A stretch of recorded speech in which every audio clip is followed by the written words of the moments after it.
Bonjour fidèles téléspectateurs, dimanche 24 avril 2016, dimanche 24 avril 2022, 6 ans jour pour jour que quittait la terre des hommes le roi de la rumba congolaise, Papa Wemba, en pleine prestation à la 9e édition des festivals des musiques urbaines Nadumabo en Côte d'Ivoire. 6 ans après, nous vous proposons les instants avec Papa Wemba, avec ses amis, ses proches et connaissances.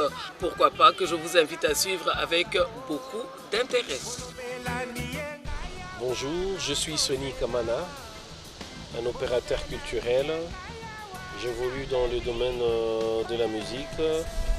J'ai été pendant longtemps manager de Papa Wemba et de Werason, avec qui je suis jusqu'à aujourd'hui. Papa Wemba était un grand ami à moi qui m'a adopté pendant plus de 20 ans d'amitié. Il m'a traité vraiment comme un ami. Il m'a confié des secrets. Il m'a confié un album similaire à Bassoussi que j'ai réalisé avec le concours de Madou Kibambé. Ça c'est vraiment beaucoup. Il m'a traité comme un frère, comme un ami. J'ai partagé son assiette. J'ai fait des voyages avec lui. J'ai partagé des moments vraiment inoubliables avec lui. Et Papa Wemba m'a redonné aussi le sens de la vie. C'est grâce à lui que je me suis marié. Il m'a même promis d'être parrain de mon mariage. Malheureusement, il est décédé avant que je ne me marie. Il m'a gueulé quand je n'ai pas été correct. Et il a accepté des remarques lorsque lui aussi n'a pas été correct. Voilà un vrai ami. J'ai beaucoup de souvenirs avec lui. Aujourd'hui, ça fait 6 ans. Mais c'est comme si c'était hier. Parce que tous les jours, on sent qu'il y a une perte énorme. Et les étoiles comme Papa Wemba, je crois que ça vient après 50 ans, 60 ans. Mais je suis heureux d'être son ami. J'ai été heureux de l'avoir rencontré. Et pour moi, c'est un frère, un ami avec qui j'ai beaucoup partagé. Un autre côté de lui, c'est le côté professionnel. Tous ceux qui l'ont rencontré savent que c'est un pro, un vrai professionnel, une vraie star, un vrai leader. Papa Wemba nous a beaucoup appris, nous a beaucoup légué. Il reste gravé dans nos mémoires, dans nos cœurs, et il est éternel.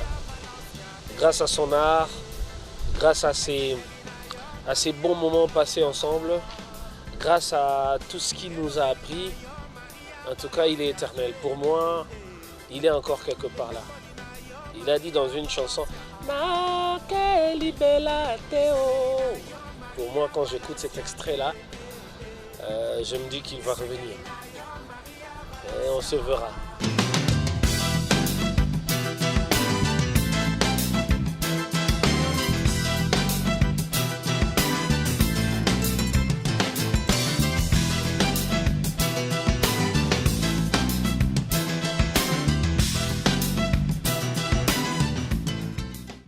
Papa Wemba, pour moi, c'est beaucoup de choses. Vous voyez, je dis c'est parce que pour moi, il n'est pas parti. Il est toujours là, il est quelque part. Je le vois dans beaucoup de circonstances. Quand je parle de lui, j'ai l'impression qu'il est là. C'était un père, c'est un père pour beaucoup d'entre nous. Papa, c'était l'humilité. C'était l'écoute, c'était le professionnalisme, c'était un grand artiste avec un grand A. Papa, je l'ai rencontré dans des circonstances un peu particulières. Je travaillais un peu avec Reddy, je collaborais avec lui sur son côté événementiel, sponsoring et tout ça. Et c'est comme ça que j'ai rencontré Papa Wemba la première fois. Ensuite, il a fait appel à moi avec d'autres amis pour travailler sur ses 50 ans en 99, le festival Fulangengeki, où j'étais directrice de production. et je m'occupais également de tout ce qui est communication, sponsoring. C'était une très belle expérience qui a fait que nous avons continué à travailler ensemble jusqu'à devenir son manager Afrique, jusqu'à sa mort. Son départ sur la scène du FEMUA à Abidjan m'a beaucoup affectée. Surtout que à la dernière minute, je n'ai pas fait partie du voyage. Ce qui, je crois, m'a sauvé un peu la vie, parce que je ne sais pas ce que ça serait si j'étais sur place. C'était très très difficile, mais pendant plusieurs mois, j'ai eu la force de continuer à faire des choses pour l'orchestre avec mon staff, vraiment mes amis, mes frères, Virginie Lofembe, Tony Kamana, Nafi, Didier, Cornélie, tout le staff, nous nous sommes mis ensemble pour ne pas que son nom disparaisse directement. Et je pense que nous avons réussi, après 6 ans, à perpétuer son nom et à garder son orchestre toujours en mouvement.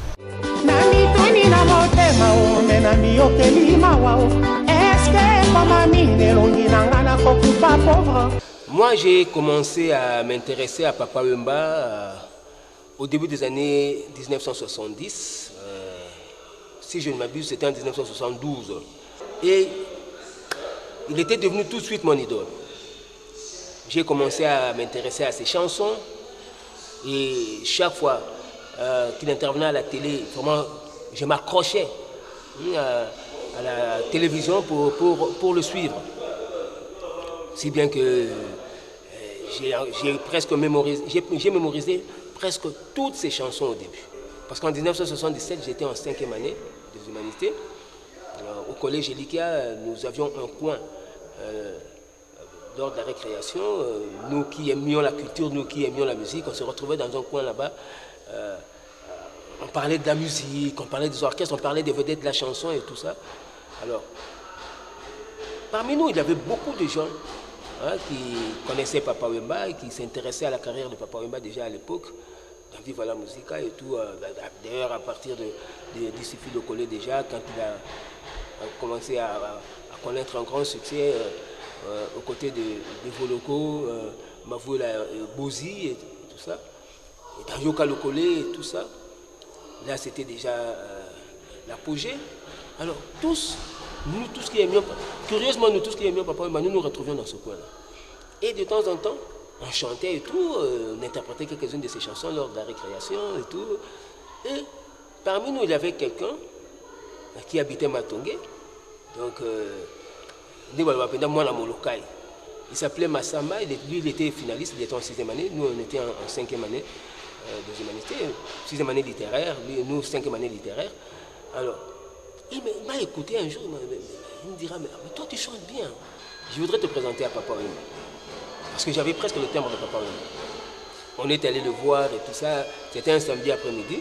Et je dois vous dire aussi que Massamba, lui, était aussi chanteur, parce qu'il avait fait partie du groupe de petits chanteurs Chem Chem Yetou. C'est là que je l'avais découvert également, avant qu'on puisse se rencontrer à l'école là-bas au collège Elikia. Massamba faisait partie du groupe Chem Chem Yetou. Et donc c'était un chanteur. Alors, nous sommes allés voir Papa Wemba, et puis Papa Wemba connaissait Massamba. Parce que Massamba habitait Massimanimba, Papa Wemba était Kandakanda. Donc avec un petit quartier, quoi. On est arrivé là-bas, on a trouvé Papa Wemba devant la porte du village Molokai, sur Kandakanda. Et il était d'ailleurs avec Feu de Newade. Alors Massamba m'a présenté à Papa Wemba, garçon, donc petit frère dans l'école. Donc il a pris un timbre vocal. Donc il a la récréation, il a pris l'école. Alors, Papa Wemba qui me regarde, j'étais encore un adolescent, j'avais 17 ans. Mineur en plus, c'était...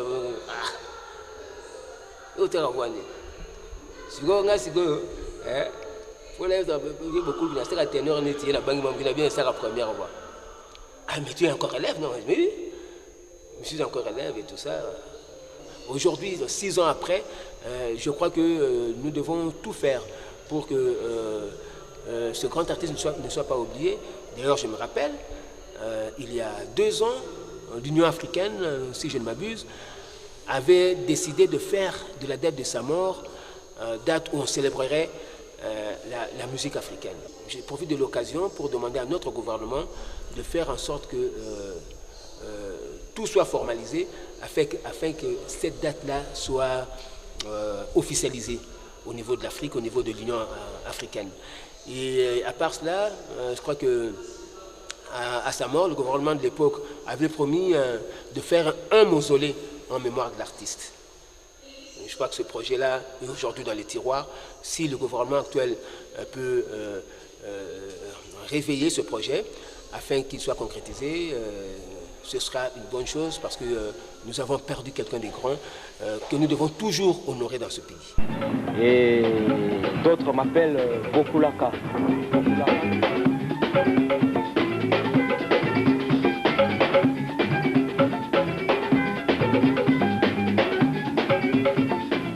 Mais on vous appelle aussi jeune premier. Ah oui, puisque bon, là j'apporte la mode aux jeunes, c'est pourquoi les jeunes m'apprécient beaucoup et m'appellent jeune premier.